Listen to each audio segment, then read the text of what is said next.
ఎన్నడలేని విధంగా ఇక్కడ ఉన్నటువంటి ఆచారాలను, సాంప్రదాయాలను, విశ్వాసాలను, ఆదివాసీల అస్తిత్వాన్ని, ఆత్మగౌరవాన్ని కాపాడుతూ మరి సమ్మక్క సారలమ్మ టెంపుల్ నిర్మాణం ఒక యజ్ఞంలా, ఒక యాగంలా సీఎం రేవంత్ రెడ్డి గారు చేస్తున్నందుకు వారికి ప్రత్యేకంగా హృదయపూర్వక ధన్యవాదాలు తెలియజేస్తూ సమ్మక్క సారలమ్మ ఆశీస్సులు వారికి, అదే విధంగా వారి కుటుంబానికి, రాష్ట్ర ప్రజలకు మరి ప్రత్యేకంగా ఇక్కడ చొరవ తీసుకొని పనిచేస్తున్నటువంటి శ్రీనన్న గారికి, వారి కుటుంబాలకు కూడా తప్పకుండా ఉండాలని సమ్మక్క సారలమ్మను మొక్కుకుంటా ఉన్నాం.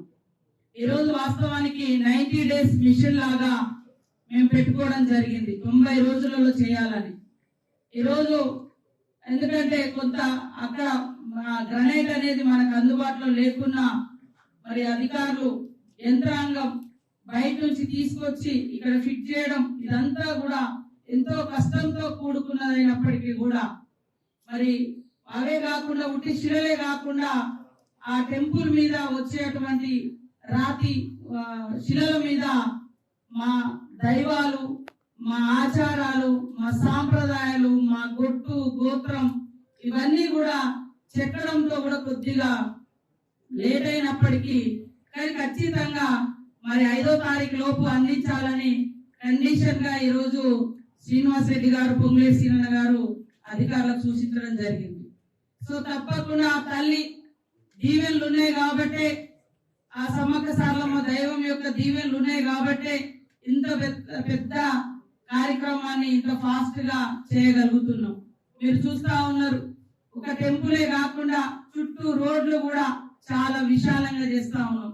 ముందట గతంలో ఇరకటం చాలా టైట్ ఉండేది ముందు, కానీ ఇప్పుడు విశాలంగా కనిపించే విధంగా చేస్తా ఉన్నాం. ఇంకా అన్ని కూడా మిగతా మెయింటెనెన్స్ అంతా కూడా అద్భుతంగా జరగబోతుంది. కొంచెం ఎందుకంటే ఎండింగ్ లో ఉంది కాబట్టి అది కంప్లీట్ కానట్టు అనిపిస్తుంది, కానీ ఎండింగ్ లో ఖచ్చితంగా ఈ వారం 10 రోజులలో కంప్లీట్ అయితే అద్భుతంగా కనిపిస్తుంది. అడుగడుగున మా అస్తిత్వం, ఆచారాలు, సాంప్రదాయాలు, గొట్టు గోత్రాలు రాబోయే కొన్ని తరాలకు ఈ చరిత్ర నిలబడాలనేది మా అందరి ఆతృత.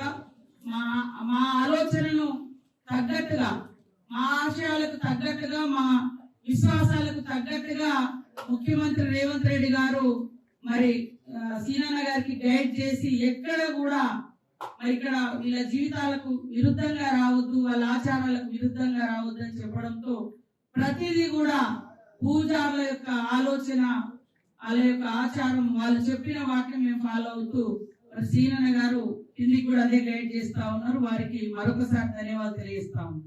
అదే కాకుండా ఈ మధ్య కాలంలో ఆ శిలలపై ఉన్న ఒక స్వస్తి గురించి చర్చ జరుగుతుంది. స్వస్తికు మేము ఫాలో అయ్యేది రైట్ టు లెఫ్ట్. హిందూ సంస్కృతిలో అది ఇట్లా ఉంది, స్వస్తికి ఇట్లా ఉంది, కానీ మాకు రైట్ ప్రకృతి సిద్ధాంతం. మేము ప్రకృతిని ఆరాధిస్తాం. ఒక చెట్టు మొక్క ఇట్లా తిరుగుతుంది, కానీ ఇట్లా తిరగదు. ఒక చెట్టుకు మొక్క ఇట్లా తిరగదు, రివర్స్ తిరగదు, ఇట్లా తిరుగుతాయి కాబట్టి మేము అది ఫాలో అవుతుంది.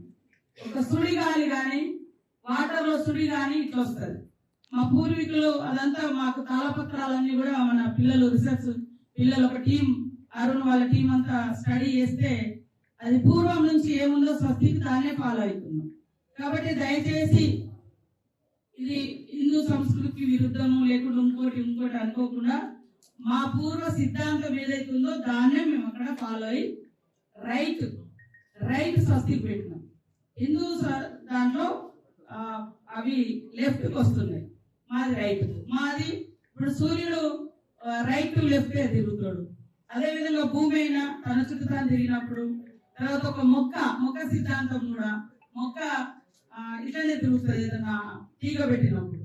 సో అది సుడి కూడా, ముఖ్యంగా సుడి గాలి కానీ, వాటర్ లో సుడెచ్చిన వీటిని అంటే ప్రకృతి దైవాలుగా, ప్రకృతి ఆధారకులుగా మేము బతుకుతున్నాం. కాబట్టి మా పూర్వీకులు స్వస్తికులు అట్లనే ఇచ్చారు కాబట్టి మేము అదే అక్కడ చెక్కబడ్డది. దయచేసి దాని మీద ఎవరు వివాదాలు చేయొద్దని కూడా కోరుతా ఉన్నాం. మీడియా వాళ్ళు కూడా, ఇంకా మన పిల్లలు కానీ, మా పెద్దలు కానీ, గతంలో మా చిన్నతనంలో కూడా ఇట్లా ముగ్గులు వేసినప్పుడు ఇప్పుడు మేము గుర్తు చేసినారే ఇప్పుడు ఇది ఎట్లా వచ్చిందంటే ఎందుకంటే మనోళ్ళు ఇట్లా ముగ్గులు వేసేది కుండల మీద పెళ్లి కుండల మీద ఇవన్నిటి మీద ఇట్లాంటివి వచ్చేది మాకు.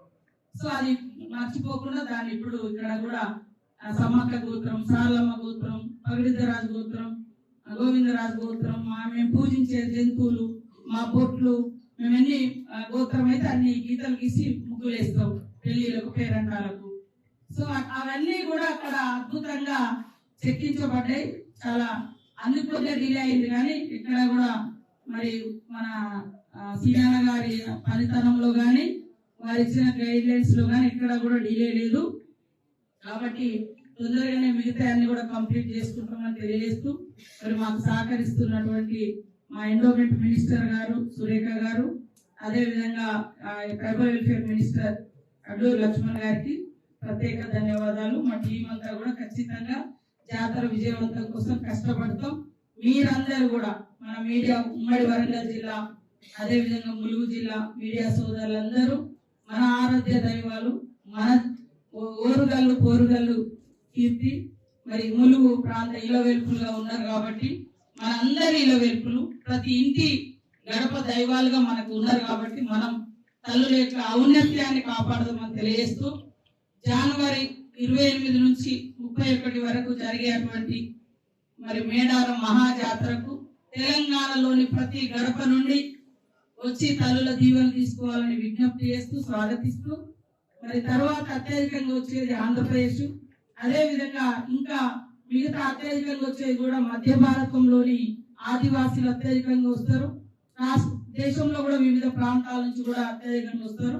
వారందరికీ కూడా డేట్స్ తెలియజేసే విధంగా మా మీడియా సోదరులు కూడా డేట్స్ తో మీ ఛానల్లో జనవరి 28 నుంచి 31 వరకు మహాజాతర మేడారం సమ్మక్క సారలమ్మ జాతర అని మరి మీరు కూడా ప్రచారం చేయాలని, ఆ తల్లుల బిడ్డలుగా కొడుకులుగా మీరు కూడా ప్రచారం చేయాలని మీడియా సోదరులకు విజ్ఞప్తి చేస్తాం. చరిత్ర సృష్టించినోడు ఇప్పుడు ఆ చరిత్రని తిరగరాయబోతున్నాడు. అబద్ధాల గోడల్ని బద్దలు కొట్టి నిజాలను రాగా మీ ముందుంచబోతున్నాడు. నిజమైన వార్తల కోసం వెంటనే డౌన్లోడ్ చేసుకోండి రా యాప్ని.